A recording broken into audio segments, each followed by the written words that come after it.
We're good. We're here, high level MMA, January. Mark Ewen. Mark, thanks for letting me come down, obviously. See you in camp now. Camp's well and truly started. Yeah, nice. How's it going, man? Listen, you're always welcome up here, man. You're one of the good guys, anytime. Thank you, man. The camp's going good, mate. Like, I've been training, like, I think I say this in every interview I'm ever on, but I've trained full time, mate. Yeah. And then now that I've got a fight, just kind of ramp it up a little bit. But January started, man. We're kind of going full tilt at the moment. Everyone's getting fights and that booked up, so there's a good kind of aura, a good energy in the gym at the moment. So it's good, man. I'm excited. Nice. Come on. And obviously you've got a fight booked in Madrid. Yeah. Obviously the first time PFL's done an event in Spain. Really, I know you're facing a Spaniard.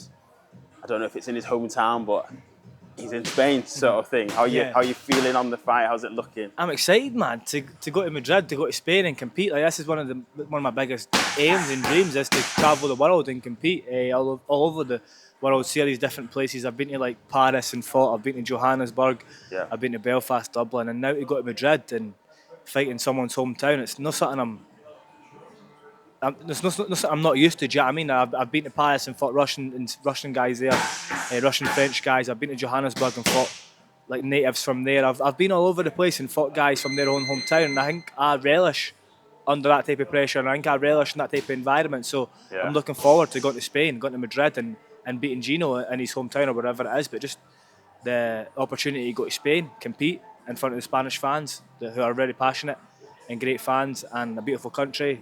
Aye, man, I'm super excited for this, man. Come on. I remember the first time I spoke to you, probably over a year ago now, you mentioned that was one of the highlights of obviously being an MMA fighter, was getting those experiences, getting to travel the world and whatnot. And again, as you said, this is an opportunity to do that.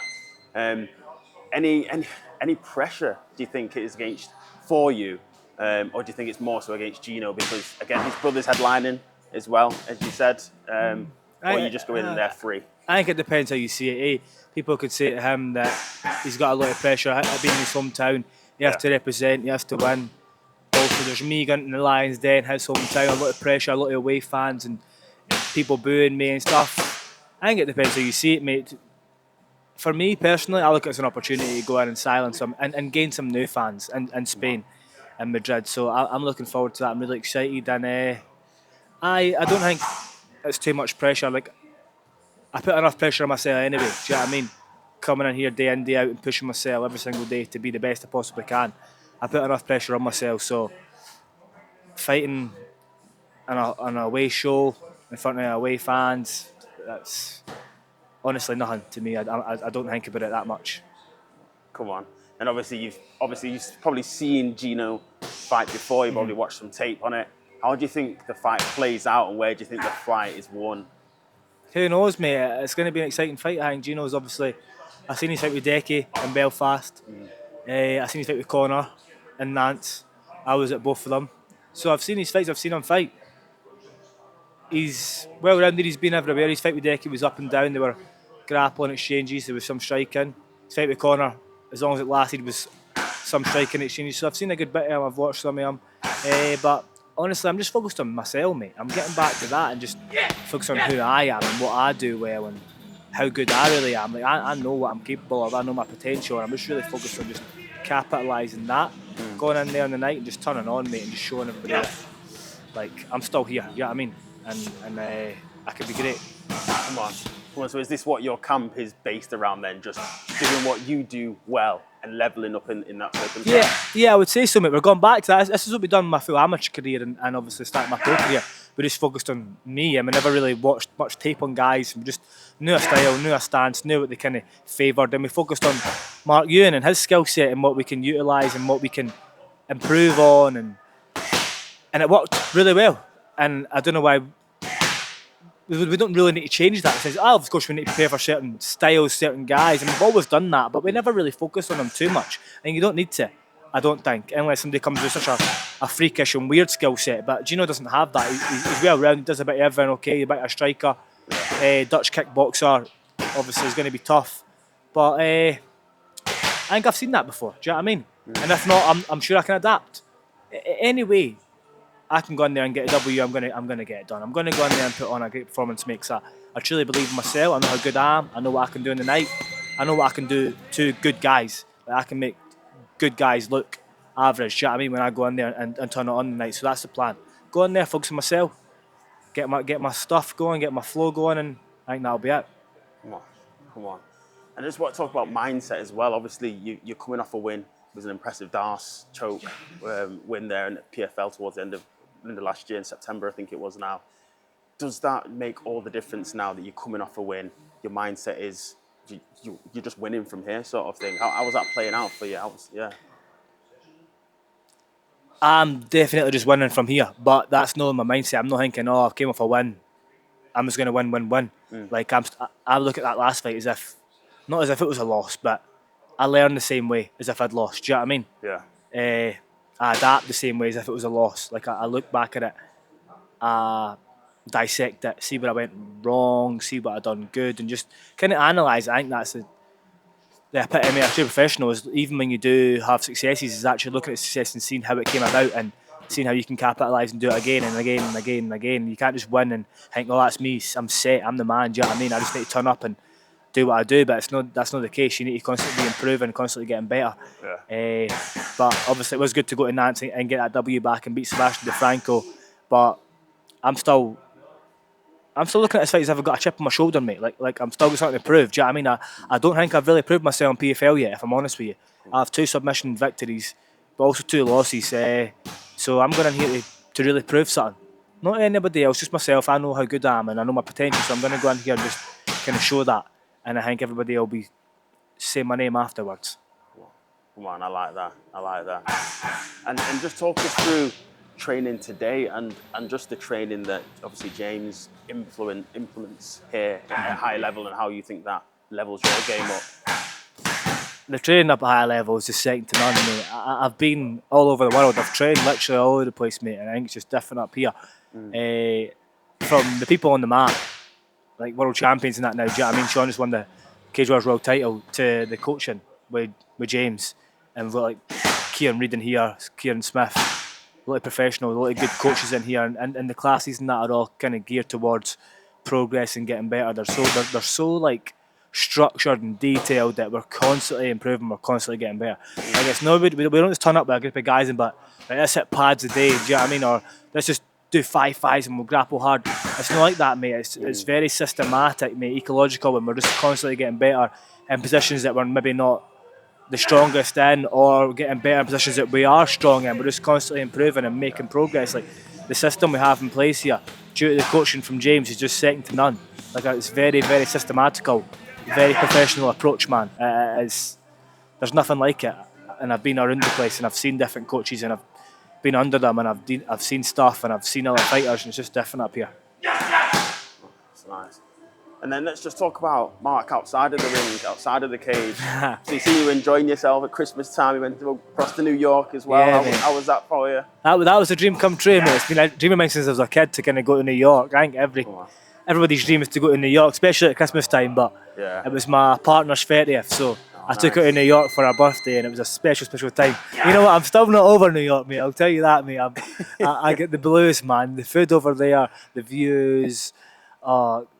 This it was fairy tale stuff, man. Seeing like Brooklyn Bridge, the Empire State Building, that stuff was amazing, and just having that time with her to just be a normal person. Because mate, I'm constantly training, I'm constantly in camp, I'm constantly like Mark, you and the MMA fighter. Yeah. Sometimes it's nice just to kind of, I'm going to say this, but it's not true, switch off. I never really switch off, but to kind of attempt to switch off, and just be a partner and also be a dad. People forget, like I'm 27, I know, like I still feel like a kid, but I'm getting older and I'm a dad. Do you know what I mean? Like I'm a dad to a little girl, so I'm in the process. Like my why is changing, like why I do what I do is changing, and that's been weird for me, but also very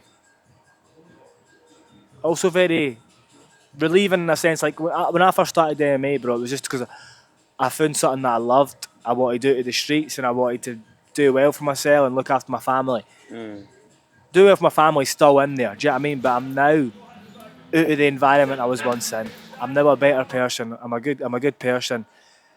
But my why's changed now that I've got a daughter and I've got a partner that I need to provide for, I need to look after. Yeah. And now I simply do it just to look after them and because I love it.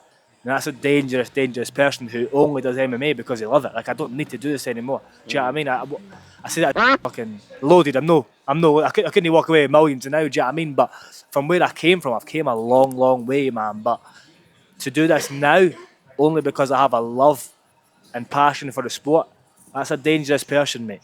To go in the cage and fight another man and love it. You need to really think about that. That's true. That's true. Why differently there? And I like it. So what was your why before your missus, your daughter? What was your why? Just, I was a young boy. I needed an outlet. I had a lot of energy. I was getting in trouble outside the gym and outside the school, even at school. I got kicked out of school. I needed something. I walked into a gym.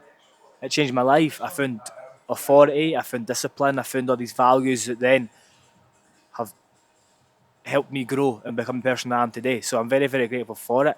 But my why back then was just like, I needed it. I don't need it anymore. I love it. Do you know what I mean? I don't need to do this. But I sincerely, to the core of me, love MMA and love competing. Like, I love the grind. I love the rawness, the realness. You stand in front of somebody and having a fight. Like, there's nowhere you can hide there, mate. Do you know what I mean? Mentally, physically, emotionally, what it does to you, the person you become. That's addictive. Yeah. That's an obsession. Like, when I'm no training and I've not got a fight, I get lost in a sense, mentally and emotionally in my day, and I just feel like I'm sitting about watching telly or eating normal stuff. I'm like, this isn't meant for me, bro. I need to be in the gym. I need to be grinding. I need to be in the cage. I need to be fighting somebody. Yeah. I need to be pushing myself, testing myself. I need that rawness, that competitive nature. I think I was born to do this. I love what I do. I love MMA. I love fighting people. That might sound barbaric, unnatural, but it's animal instinct, and we are animals at the end of the day. And modern day gladiators, I think you just need to remind yourself that, like, we are modern day gladiators. Thousands of people would flock to the Colosseum to watch people kill each other. Do you know what I mean? And then they just flock to arenas to watch people fight with MMA gloves on. It's basically the same thing. Yeah. And I love it, mate. I love MMA. I love what I do, and I don't think I'll ever stop. Come on. And I think that sometimes you see people, you speak to people, and you can say, okay, this guy's born to do this guy's born to do that, he's got the skills to do that. It seems that when we're speaking now, you were born to fight, you were born to train, you were born to entertain in the cage, so to speak. Yeah, I think so, mate. I truly believe I was born for this. Like, as soon as I walked in the gym, I knew instantly. I was like, where's this been for the 15, 16 years of my life? Like, why have I took so long to walk into here? Like, and as soon as I walked in, I did my first session. I was like, this is me. I remember going home telling Mum, I'm set. I'm going back tomorrow. Went the next day. Just kept going, kept turning up, and I'm now in a position where I'm so far from where I came from, mate. Literally, you wouldn't believe the wee guy I was when I first walked into a gym. A troubled little soul, mate. Getting in trouble constantly. Didn't know who I was. Trying to fit in, but then also didn't want to fit in. Doing bad things.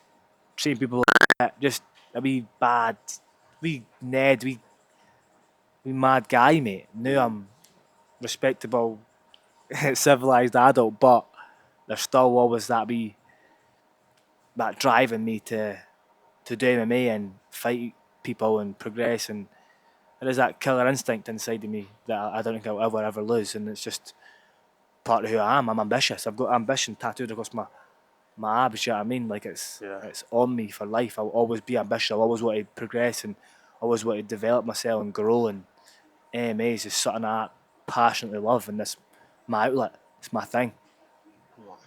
Come on. No, and I look forward to seeing this version of Mark Ewen in the cage, obviously in Madrid in March. I think it's going to be a spectacular showing, and I think the styles make fights as well. I think Totally. Stylistically, it's going to be a banger. I think so. Definitely. I think this is a fight that I really get to show my level here. Do you know what I mean? This is my time. Yeah. Just go in and show my level, show what I'm all about. Show a fighter that loves sport. Do you know what I mean? Go in and really mix it up from grappling to striking to ground and pounding, submissions and fucking one shot KOs. Like, I've got them all on my resume. Like, it's time to just go in and show them a masterclass.